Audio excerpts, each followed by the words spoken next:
At Dot & Company, we believe that all agencies deserve amazing account managers and that all of those account managers deserve to be supported, encouraged, and loved on. That's why we started CAM Community, a membership only for account managers.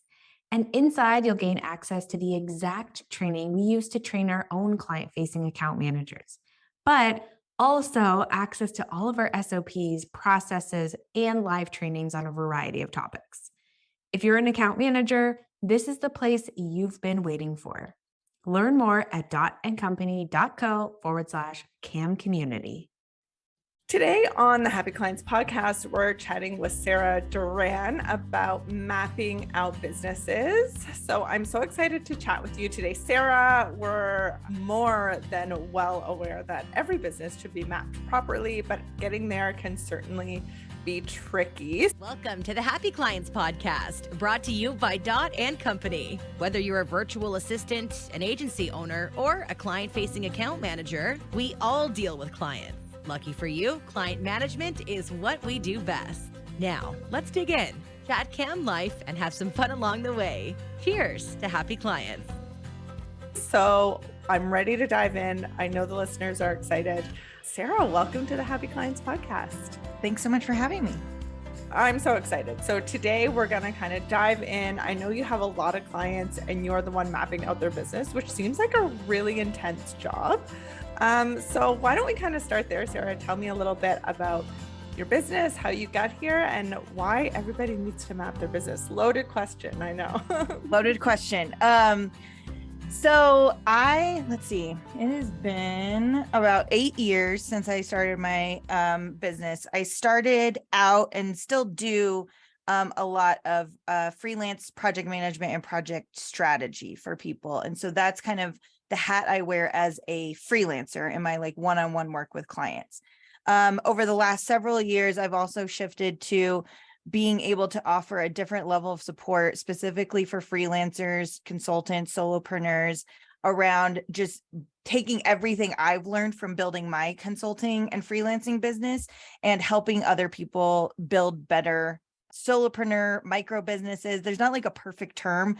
Solopreneur is not always the perfect term because I think a lot of us have a team at some point. So sometimes I use the word micro business, but basically I'm helping businesses of one and maybe a couple more create and build better businesses from the ground up.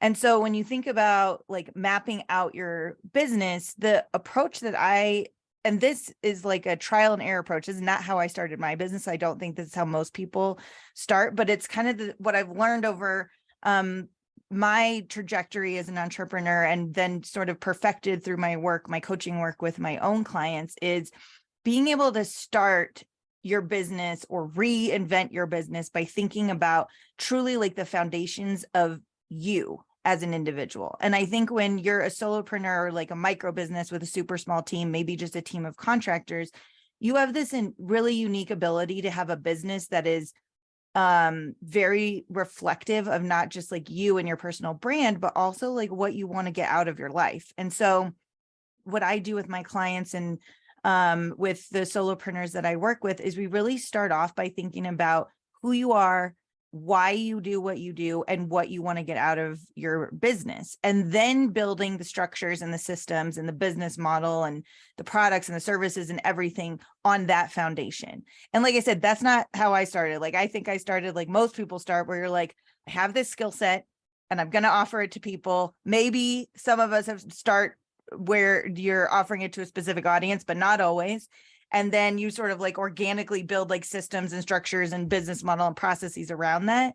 And what I found is if we can start with or restart with these foundational aspects of who we are and what we need to get out of our businesses, it creates a much better business for us and for our clients because we're more aligned with the actual work that we should be doing in the world.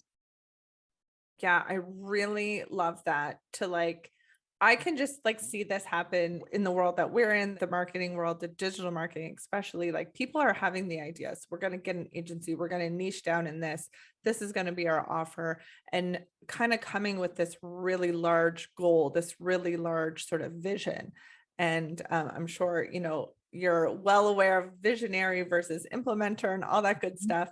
But such the visionary to be an entrepreneur, right?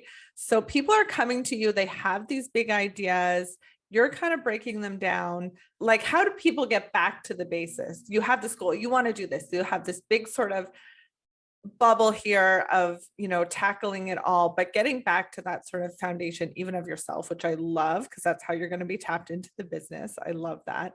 But getting down to that foundation, like, how do you get there with clients? It's a great question. So it's starting with like 3 fundamental questions. So the first one is like, this question about like who you are, which I think is like, all of these sound like simple questions, but usually when I start to dig into these with people, they're like, oh, like I've actually never really like thought about that. Like, I don't know, like it's not a question that like you have like an immediate answer to. And so we always start there. And that entails things like, like strengths and weaknesses. That entails like things that make you happy, things that don't make you happy. So you're really starting from a foundation of building your business, especially like I said, like with solopreneur and micro businesses, this is super important because it needs to rest on like your strengths, right? I think a lot of us sometimes all of us, myself included, especially when you're a solopreneur, get drawn into doing things that are like not actually our things to do in the world for a variety of reasons. So that's the place that we start. And all of these things are connected together. So this isn't like a linear thing, but the next one that I have people think about is the why, which is like about purpose, but it's also about like, what do you need to get out of this? I think the answer to this question usually surprises people. So when I do this, like in a group setting, like a workshop or something like that, I usually give people like a list of things like, why do you want to start or grow this business? Why do you want to work for yourself? And the list of things includes things like money, flexibility, direct contact. Like I actually want to see the change with clients. I don't want to be too far removed from like seeing that transformation with my clients. And so thinking about what you really need to get out of this, which is like everything from like purpose to like dollar bills. So it's like all of those things are important. And then the next thing we talk about is what you want, which is again, one of those questions that I think feels like everyone has the answer to it. But a lot of us get trapped into a lot of different mindsets around want that prevent us from really getting down to like what we want, what we actually want, not what like society wants us to want, not what like your mom wants you to want, not what like, I think a lot of people get to a place where, an example of this is a lot of people get to a place where they've built a solid solopreneur or like micro business and they're getting clients, they're growing. And the conventional wisdom is like, it's time to scale. Like that's obviously the next thing that you're supposed to do. You're supposed to scale. And I'm not saying that people aren't supposed to scale, but I've also seen what happens sometimes with people is you end up scaling, quote unquote, scaling and growing into like more of a larger company or an organization where you end up getting farther and farther away from the work that you actually love doing. So you're hiring people to do the work that you actually like doing because of this, like scaling is just the next thing. It's just what you do. And so like really focusing on helping people get down deep into like what they actually want, which totally changes over time. It's not something that's just like a one and done, but those are sort of the 3 places we start. And then from there, you have a foundation to do all of the things that I think are at the forefront of people's minds. So like, who am I serving? What problems am I solving? What are my products and services? How do I structure them? How do I deliver them? Like all of those things, I think are what people come to the table with first. And we like to take a step deeper in order to like build a foundation to design all those things from the ground up. I love that, Sarah, because you're going from even the root of what you really want, right? This is what Katie Fairweather wants from her business. And you do kind of have the tools available to build out the best SOPs, to scale your business, join this mastermind, but like really coming down to the core where I think it would be different for different people who could have the exact same business. Right. But getting back to this core really lets you and so somebody coaching these people along the way really like deliver on the goal that they want, which is the original sort of piece to the puzzle, right? Which I think people do, the world we live in, people want to make a bunch of money. They want to have a huge agency. There's also people that want to have 5 really strong clients and get their kids off the bus and launch some ads and, call it a day and kind of just are fulfilled that way as well. So totally different spectrum areas, but really great to make that point of getting down to sort of the root, right? That fundamental foundation, which is awesome. And I think you're right to say that it changes, because I know it's changed for Dot and Company for sure. And maybe even in this process, people get a lot of change or what they think. Because I think I read it on your website, Sarah, is that, what's the goal? Do you want to lie on the beach and drink margaritas, or do you want to like have a 20-person team where you're the lead? Like, that is just a really great sort of concept to think about as you move forward, for sure. Yeah. And there's no right answers. I think, like I said, to the piece about like what you want, I think we all get like sucked into, like I said, things that we think we want, but we don't actually want. Like, a lot of us are like, you run that narrative in your head of like, oh, I started this thing so that I could grow into this like huge company. And then some of us get there and we're like, and again, maybe that is what you want. It's like, there's no right answer. It's about like really digging down into like what you want and then building your business around that, instead of getting trapped in like what everyone else thinks you want, which I think is pulling those pieces apart is hard. And so having someone that can help you really like tease that out is important, because if you start with just the like band-aid measures of like, I need an SOP, I need a VA, I need a whatever, we all need those things. But if you build those things without the strong foundation, it's not going to solve any of your problems. You're still going to have to go back and rebuild that foundation, because like I said, maybe your SOP takes you farther away from the work that you really love to do, or like maybe you don't have the foundational structures to actually utilize a VA appropriately. So it's about diving deep into finding out like the actual root causes of the transition points in your business. That I feel like is the perfect segue. People are coming to you, Sarah. They kind of have the vision. They might know what their goal is. They might know what their business, foundation is. Probably they don't. But from there, what's the best practices to move forward? Okay, we have the main goal, the target in mind. We know what we're doing here. What are the next steps? Because my background is in project management, I use a lot of project management practices in consulting work with businesses. And so once we've sort of built that foundation, that turns into, and it kind of depends on where you're at in your business, right? So I like to talk about these like transition points between phases of business models. And it's about being really intentional on those transition points. And so if you're building or rebuilding a foundation, the next step is really thinking about like, based on that, what is the next thing that you need to do, which is where you get the pieces where I think everyone usually starts, which is like the structure, the systems, and the execution. So like, are you rebuilding and rethinking like the products and services that you pitch to your clients? Are you rethinking like the actual type of client that you want to work with? Are you rebuilding your systems in order to better align your time with what you want to be doing? Are you bringing on some team members to, again, realign your time with what you actually want to be doing? And so the way that we do that is we build out what I call them like flexible goals. And so I have a little bit of a different goal setting philosophy than most people, or like, I guess, like conventional, like SMART goal type of goal setting. And so I help people build flexible short cycle goals. So we focus on qualitative measures. So not numbers, but really like, what does success look and feel like, backed up by numbers. So numbers can totally be involved. We're setting quarterly milestones, and then we're building out what that looks like in between. You are setting milestones maybe for an entire year, but you're not actually setting year-long goals. You're setting 90-day goals. And then what I find over and over again is that you get through a month or you get through that initial 90 days and you've learned so much and everything has changed. So if you had built out like a long-term, like 5-year plan, you're going to have to scrap that anyways, right?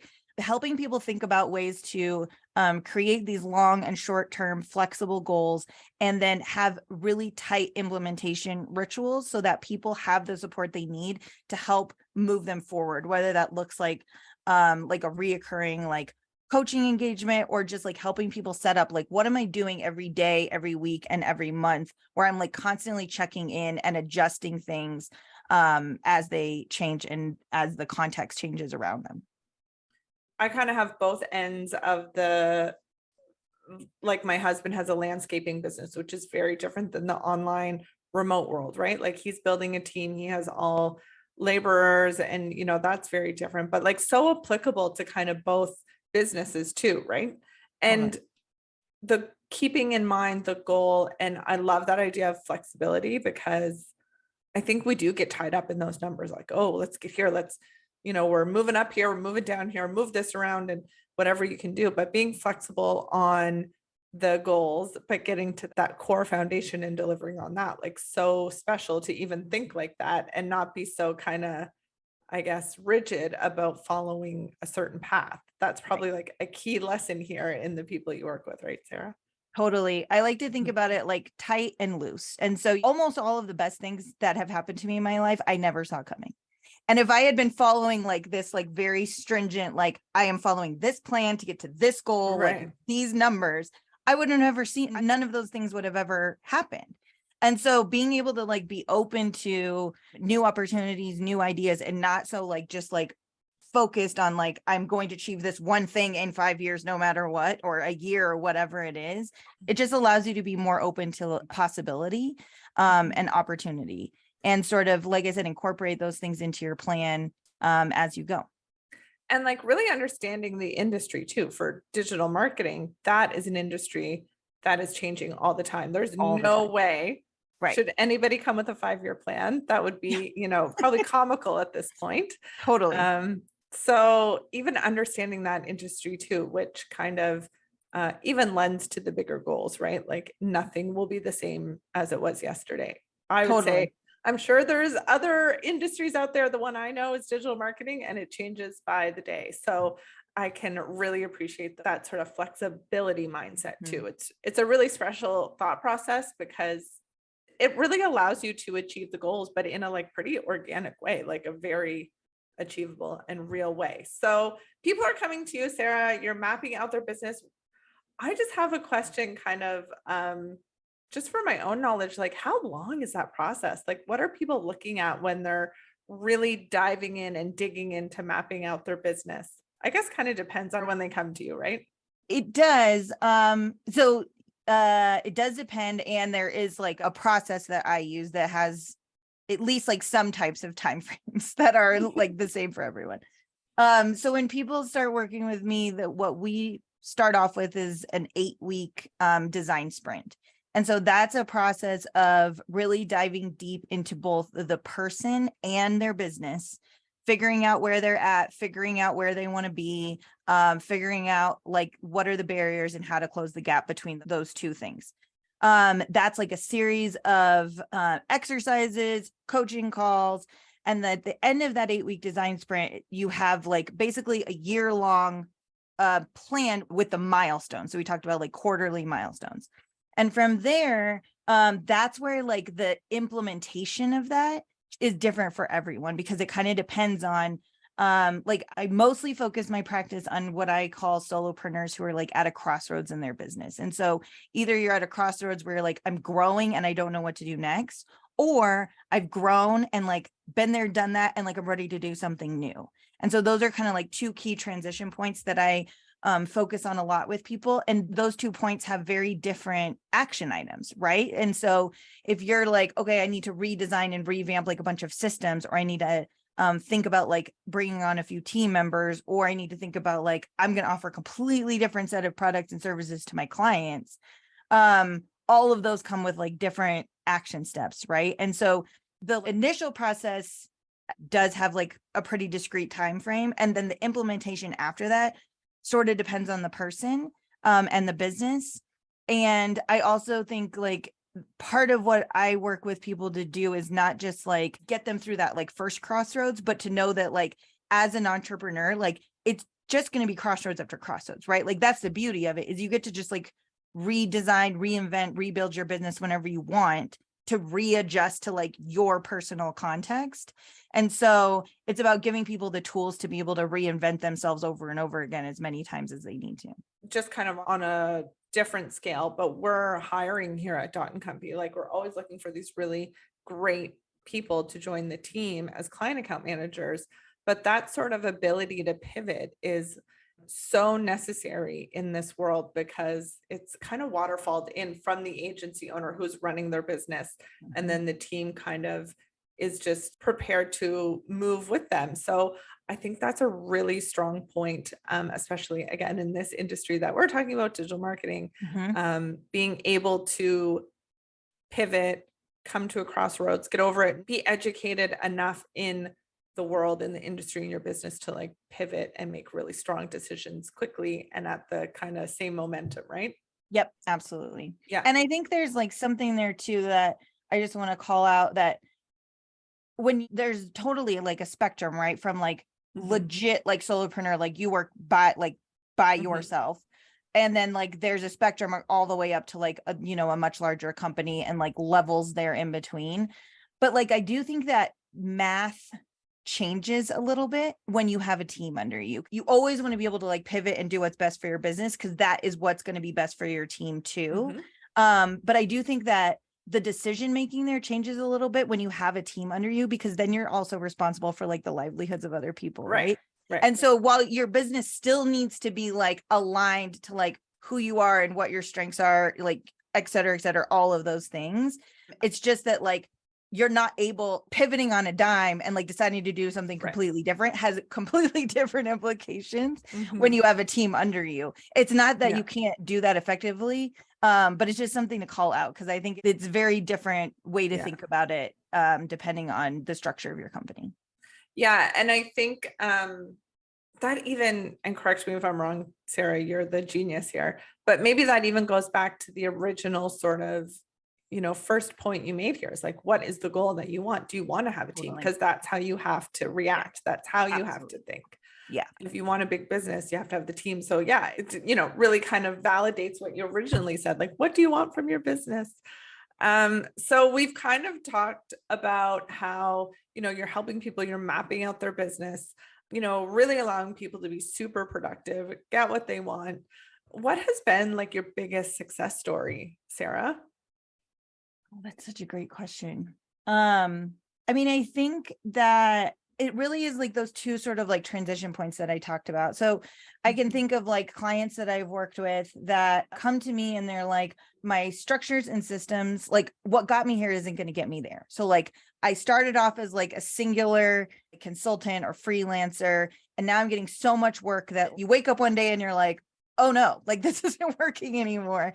And so folks that have come to me with those sorts of symptoms, what I like to refer to as like an operations audit. So we go super deep into their business to sort of figure out the systems and structures.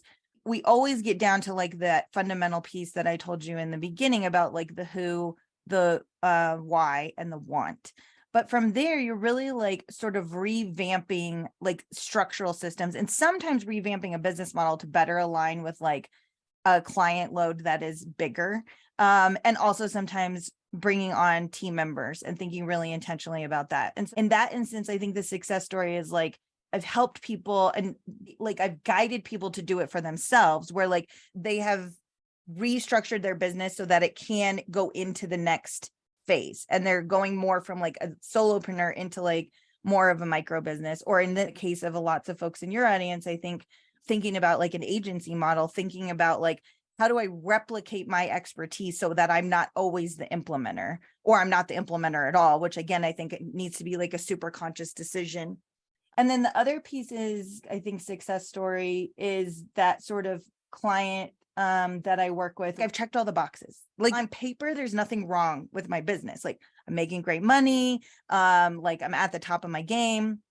And like, it's just not doing it for me anymore. And I don't know why. Like, I don't know what to do in order to like, just like feel energized by my business anymore, which again, like the process is pretty similar. It's less about auditing like the structures of the business, and it's more about those foundational pieces, and then sort of like either revamping the existing business or completely starting a new business, which sometimes entails also thinking about like, okay, what do we do with your existing business? Like you can continue to do that and like hire other people to run it.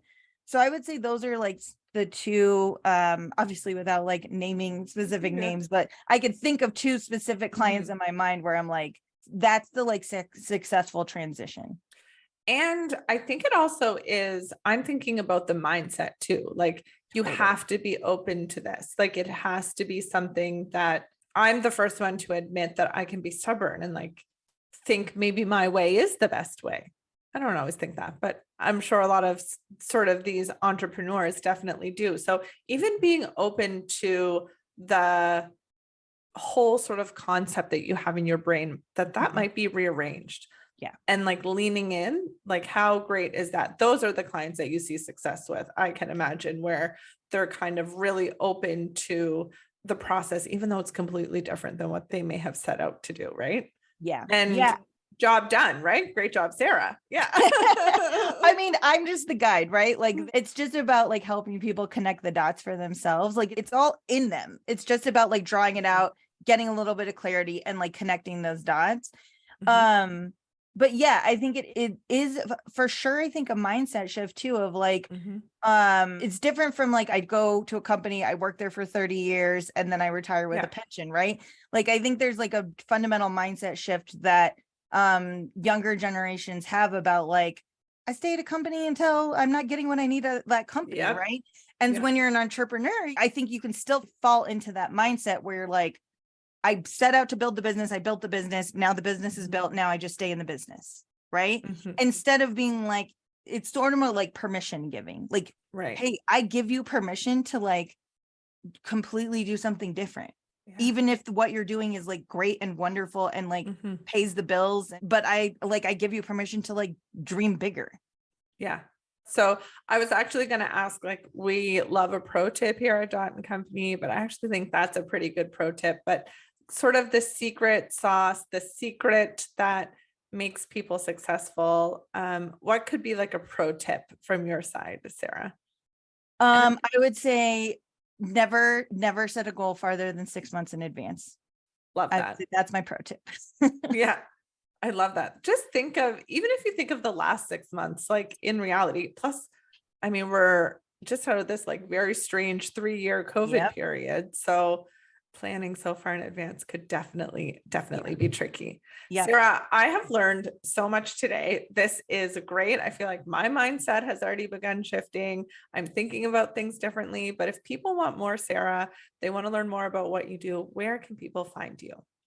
So you can find me on my website, which is fruitioninitiatives.com. I'm also on Instagram at hustlers_manifesto. And my Substack is also the Hustlers Manifesto, which you can find at thehustlersmanifesto.com, all one word. Yeah. We'll link all those things below. You have a pretty rad blog too. I was shooting through earlier this week. So I would definitely encourage everybody to check out Sarah. She has so much to offer and such a really smart person to have guide your team. So Sarah, thank you so much for chatting with us today. It's been super valuable and I can't wait to hear more from you soon.